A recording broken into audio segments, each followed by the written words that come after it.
सरकार आता बावनकुळे म्हणतं का आम्ही 5 वर्षात कधी देऊ, म्हणजे निवडणुकीच्या वेळेस पुढची निवडणूक येईन तेव्हा तुम्ही करणार कर्जमाफी. पण पुढच्या वेळेसही तुम्ही सत्तेत आले पाहिजे. आणि तुम्ही सत्तेत यासाठी कर्जमाफी करणार आहे का शेतकरी आता अडचणीत आहे म्हणून कर्जमाफी करणार आहे, हे स्पष्ट केलं पाहिजे ना.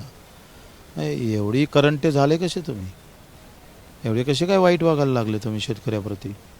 कधीही करू म्हणजे काय, तुम्ही MSPच्या 20% अनुदान द्यायचं कबूल केलं होतं, ते पण कधी करणार.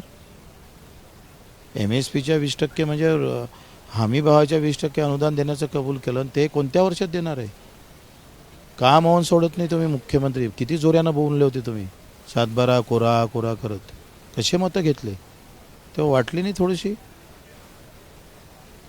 आणि म्हणून ते आम्ही सहन करणार. तुम्हाला डिक्लेअर करावं लागेल, सांगावं लागेल, त्याच्याशिवाय मागं नाही हटन. मुख्यमंत्री अकोल्याला येतात. चांगलं आहे.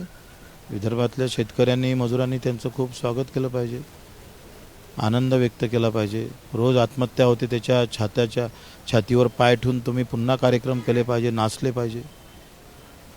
राम ठाकरे नावाचा राम ठाकरे मेला, प्रभू रामचंद्राच्या नावाचा राम ठाकरे तुम्ही वाचू शकला नाही. मंदिरात जरी तुम्ही पुण्य कमावले असेल, पण ह्या राम ठाकरेचं पाप फेडणार कसं तुम्ही, सांगा ना तुम्ही आम्हाला.